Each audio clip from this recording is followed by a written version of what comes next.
On today's episode of Thrive Forward, it's just me.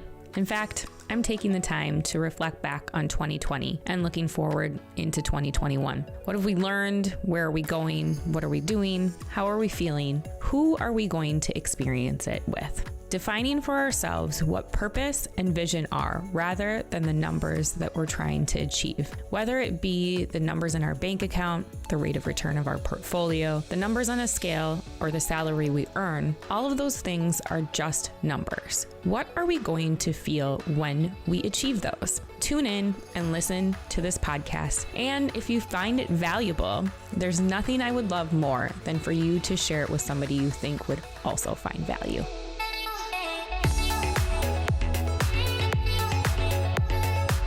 This is weird doing a podcast episode on my own, but how else to close out the year than to have a conversation about what's happened this year?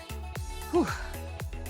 It's almost heavy just even thinking about what has happened since January of 2020. I myself have gone through many things, as have you listening. I'm sure we could take an entire notebook and fill all of the pages with the feelings and events that we've experienced in 2020. I have been so grateful for those who have joined me on this exciting journey of launching Forethought and then launching the Thrive Forward podcast and many other things that we have done in 2020. I would be remiss if I didn't express my immense amount of gratitude for those individuals who listen to the podcast, as well as my clients at Forethought Planning, and who have really stepped into believing my mission of empowering individuals to feel financially healthy in more ways than one, not just with how your wealth grows, but how you use your money to make a difference in the world, not only in your life, but in your communities. It has been an immense honor to walk beside all of my clients and those individuals who have trusted me with giving them advice. As many of you know, financial planning touches every aspect of our life. And that is why I wanted to launch the Thrive Forward podcast. Not only just having it be an opportunity to sit down with some really fantastic individuals, which I've had the opportunity to do in 2020, just in the short amount of time that we've had the podcast in action. And looking forward to the lineup that I already have for January of 2020. That being said, we know that there have been a lot of events that have happened this year. We have had stay-at-home orders. We are experiencing and still experiencing and will experience in 2021 the effects of COVID-19 and the global pandemic that is COVID-19. I myself have walked through this journey with clients, as well as launching a business and being a parent and a wife and a daughter to someone who has an illness with no cure. We have not only from the shutdown aspect of the economy, but we've also experienced a shutdown from the people in our lives that mean so much to us. We haven't necessarily always been able to spend time with them, especially as we have concluded this year with holidays that have been different than normal. Different isn't always bad. It has allowed us the opportunity to dig deep. I myself have dug deep, and I thought I would share a few of my learnings with you from this year. One, I think, is so incredibly important, and it applies not only to our finances, but also applies to just in general our life and any goal that we set. Sometimes we can get caught up in those goals, right? And not necessarily what the goal outcome is. So what does that mean, Shannon? Well, think about it. Why do we set a goal? whether it's a goal financially, physically, career-wise, relationships. I feel like so many people set these goals of, I'm going to be at this place at this point in time, or I'm going to achieve this weight loss goal, or I'm going to make this amount of money, or I'm going to go on this trip, or I'm going to do this, right? We set all of these goals, and a lot of times we set numbers with those goals. Uh, and those numbers can be that, okay, it's that light at the end of the tunnel. Once I get to that number, once I get to that thing, I've achieved, right? What have you achieved? Have you instead defined what you want that feeling to be on the other end? So a lot of times I talk to my clients about, okay, so you think you need to have this rate of return on your portfolio, or you want to make the most amount of money possible. Yes, I actually hear that. And I hear those clients loud and clear. But what I hear beneath that is, I want security. I want to be able to provide for myself and my family and my community. And we need to talk about those things. So instead, I've been doing a lot of vision work with my clients and legacy planning, for those wealth clients who have generational wealth to pass on, but also just everyday individuals defining, okay, when I have that goal or I reach that place, what does it look like? What does it feel like? Who is with you? What are you experiencing? What are you doing? Rather than a number or a feeling.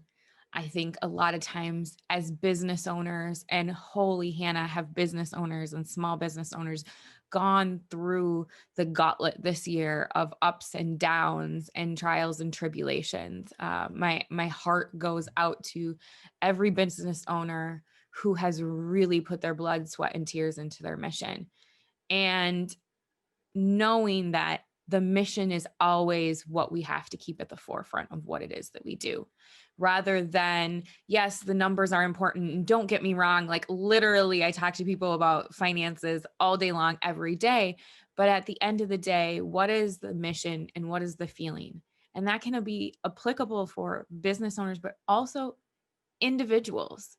What is it that you're doing? If you're striving for that next promotion or that next thing in life, what is it that you want to feel from getting to that place? I think that that is even more important. So I'm going to get vulnerable for a second here. I wanted freedom when I launched Forethought and I left corporate America. I had a great job. I had a great team. I worked for an amazing company and just with the best people ever. It was literally a grieving process for me to leave. And still, I still miss all of those individuals who I interacted with on a daily basis, especially as I sit and record this for you alone in my office, and have nobody to have, lunch with or chat with or say, hey, how do you think we should do this? Right? Like it is on me. And there are so many things that come with that. And I did get an immense amount of freedom. And I'm so thankful for that because, especially in 2020, it has been so important for me to be able to be available for my family, even more than I could before, especially my children for, a good part out of the year. I have been home with them, teaching them both what is in a textbook, on their iPads, and both what is not, right? I take very seriously the fact that my responsibility as a parent is to teach beyond the classroom and to provide them educational support from an emotional standpoint, and from just an everyday life thing. Like one of the things that my girls learned how to do this year was load the dishwasher and have responsibilities of cleaning up the table after dinner. So one person cleans the table and one person vacuums the floor. So mom is not constantly stepping on, macaroni and cheese noodles that have dried out on the floor. Because let's be real, that's happened plenty of times because we don't have a cleaning person and we don't have a dog anymore. And so we enabled that. And there's been a learning curve in all of those things. And, there have been many emotions that have come with launching a business in 2020. The huge amount of support that I have received from my clients and my community, I feel beyond blessed. And so many a time, in an industry that's so focused on revenue and so focused on asset collection, I came from a corporate environment where you were literally like ranked in appropriation of like how you performed, right? Like how you carried on relationships with your clients. But it wasn't the feelings that your clients felt. It was the assets that you managed. And for me, that was something that was missing.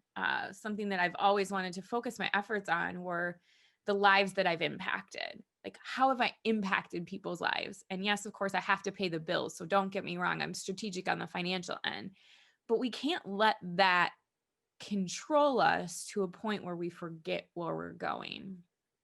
And when you launch something new, it's really this like brain pivot of how we move from one mindset to another.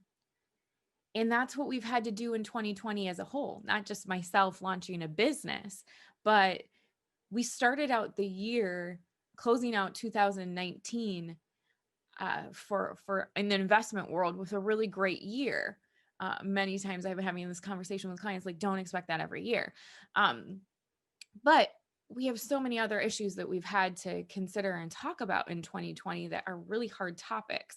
And COVID-19 has really, as I talked about in the last episode with Benny Roberts, has peeled back the layers of inequity and struggle from a racial disparity aspect of it, for women in the workplace. I can't even start to imagine what my life would be like as a mom and someone who battles with anxiety if I were not in control of my own schedule, if I had to follow someone else's expectations of myself rather than my own. Don't get me wrong. I'm pretty hard on myself when it comes to expectations, because I am an A-type individual, and on the Enneagram, I am a 3. So that means I'm an achiever. And if you haven't taken your Enneagram, it's a silent little plug for that. Again, not affiliated with anything, but I really enjoy the Enneagram as an ability to understand who we are. That being said, getting back to the mission of what life is about and how we pivot from one mindset to the next mindset, we have to change how we look at things right now. We have to come to a space. I love everybody that's like, can't wait till 2021 starts. Well, here's the deal. 2021 is going to start, and it doesn't mean that it's a fresh new page.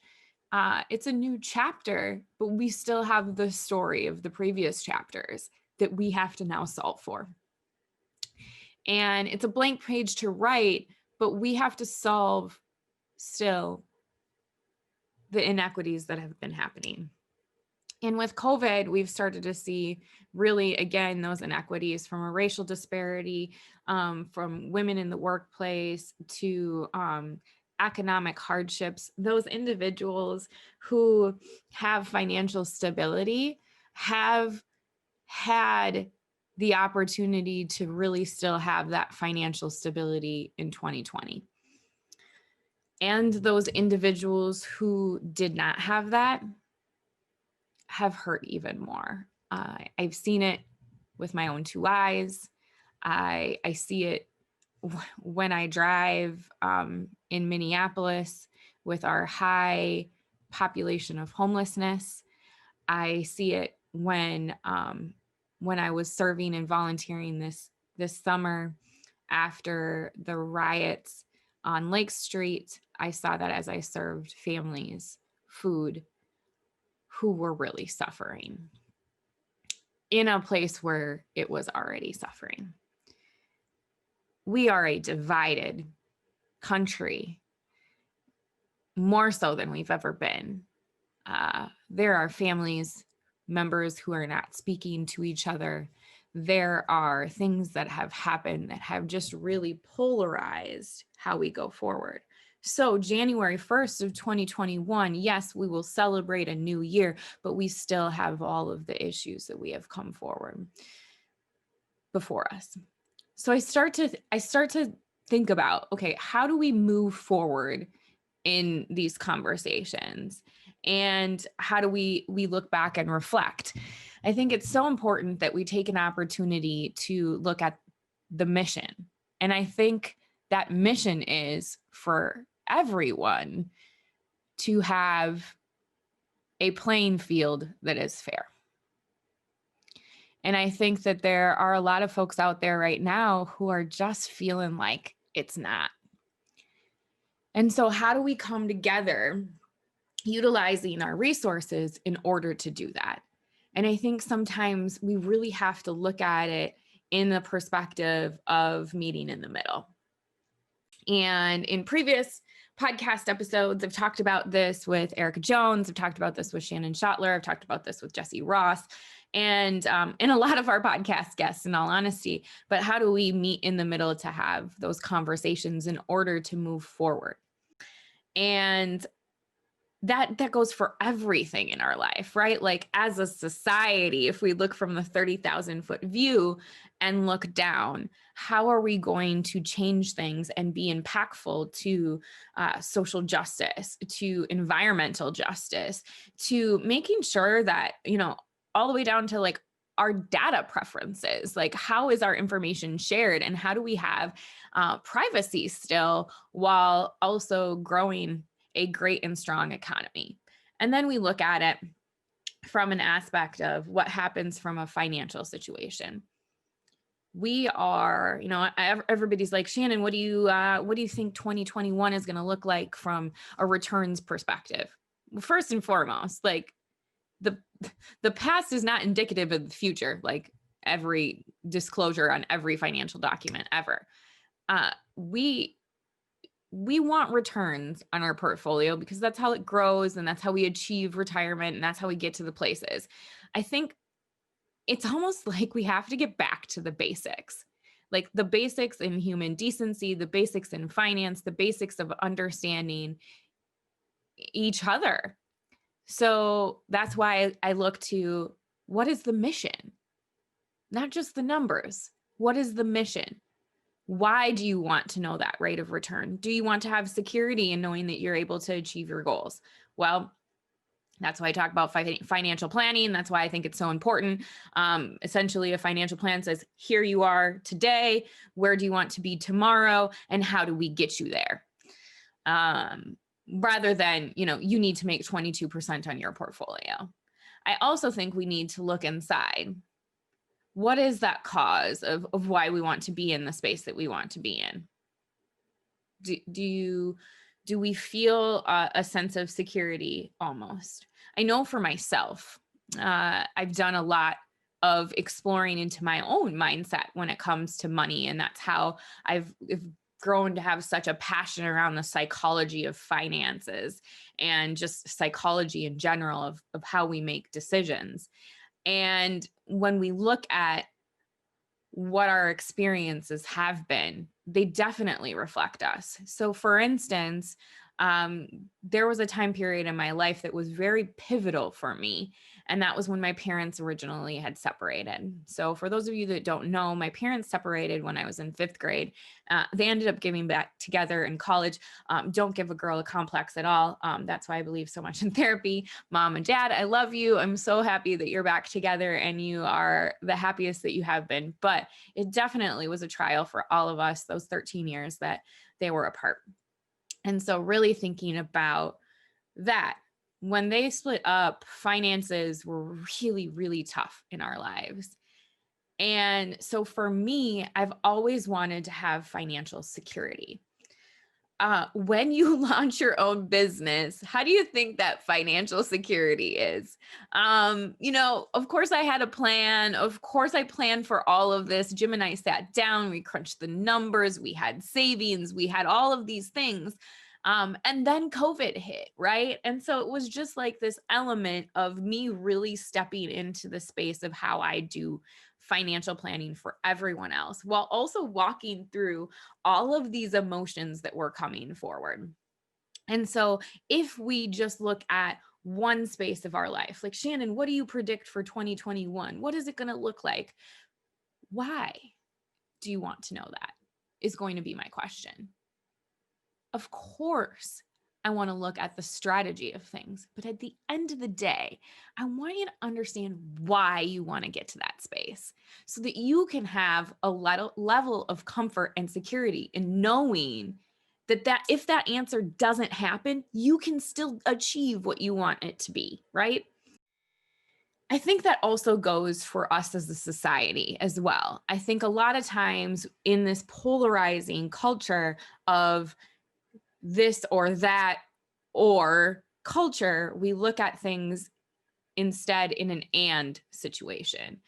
Two things can exist. I look at that in a very big picture, call it rose-colored glasses. Although if you're watching this video, you know that my glasses aren't rose-colored. I look at it from a perspective of how do we get the benefit of both and instead of or.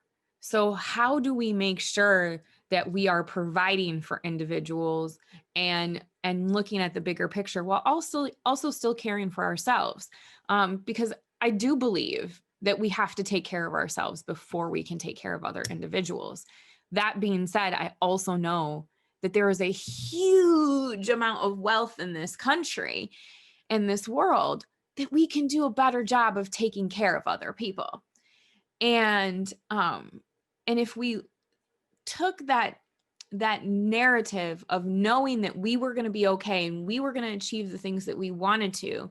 So once you have that, do you think that you can make an impact on other people's lives a little bit differently in the aspect of how you give your time, how you give your money, where you spend your money, and where you invest your money, right? Looking at those elements allows us to have a greater impact into the world. And so again, kind of in closing all of this out together, as I ramble on, I hope you've enjoyed some of this, but looking at it in a perspective of truly getting back to what our mission is. What are we trying to do with our lives? Where is our purpose? How do we know that we are going to get from where we are now to where we want to be? And what does that where we want to be look like, feel like, experience? Who are we with? What are we doing? Define that more than a number. Define that as a feeling. For me, where I want to go is a place where I know that my daughters will be able to live freely with no one telling them what their value is, rather than knowing what their value is. I want them to know that there is no glass ceiling for them. In fact, their potential is infinite. I want them to know that they live in a space where their friends will have the same opportunities and there will be no ceilings for them. I want my girls to know that they can fall in love with whomever they want to. I want my girls to be able to travel around the world and experience life and our planet and the beauty of nature that we have to provide. I want to experience that with my kids. That is what the other side looks like for me. I want to know that in my own backyard, not physically, but like in my community, that there are opportunities for everyone to move in a direction of their success. And my mission, with forethought and my life is to make sure that I take a step every single day of my life in order to get to that mission of empowering not only my own household, but other people in my community. Because when I get to that space, I know that I have achieved. And it isn't just about the money that I make, the revenue that my practice produces, the assets that are under management, or even the rate of return on a portfolio. Instead, it matters what's in my heart and what my experience is. So as you go into 2021 and you begin to set your goals and you begin to look at life, I ask you to look at your purpose. What is your vision? What is your mission? And how will you define what that looks like, feels like, who's with you, and what your experiences are and what you are doing? Because at the end of the day, that is what provides us fulfillment, not the rate of return or the size of our bank account. In fact, it's what's in our hearts that matters. I believe in you, and remember, you are always worthy of wealth, no matter what that looks like for you.